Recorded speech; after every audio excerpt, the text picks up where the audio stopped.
your own history. Thank you. My name is Hitisham, and I'm a Fulbright scholar here in the United States. Of course, I haven't read the book, but my observations are based on the presentation made by Christine. You said Kashmir, Pakistan has no legal basis on Kashmir. I don't understand what sort of legal basis should we have. You have mentioned about the UN resolution. You have mentioned that India went to a Security Council, and Security Council said that let the Kashmiris decide. Let us have a plebiscite there. So that's a legal basis. Go and ask the Kashmiris with whom they want to go.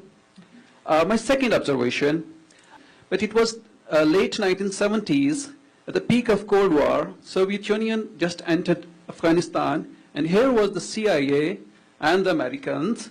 They went to Pakistan and Afghanistan, and fortunately, incidentally, they found an ally in the form of ISI or whatever, and they jointly created this jihad narrative. Kashmir is not the only thing which is behind those groups which you are calling the jihadis and terrorists. In fact, Kashmir has always been there. The jihadis, the rise of jihadis has been after the Soviet Union entered, and then CIA went there and worked with ISI, and the jihad narrative was brought, groups were made and fought with, and then the Soviets were pushed out. And then US left Pakistan and Afghanistan in the lurch, and Afghanistan fell into the hands of the warlords. All right, so you need every single thing that you just said is fictional. Let's first begin with the UN Security Council Resolution 48. Sir, have you read it? Have you read? No.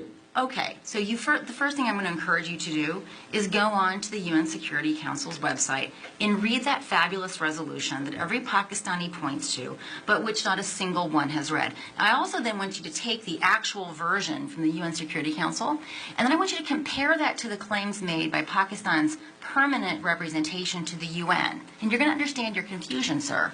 So the resolution is actually very clear. There are 3 steps. They were sequential and they were conditional. The very first step was that Pakistan was supposed to demilitarize to the satisfaction of this UN body that was to be established. Then, conditional upon the UN being so satisfied with this demilitarization, India was also supposed to demilitarize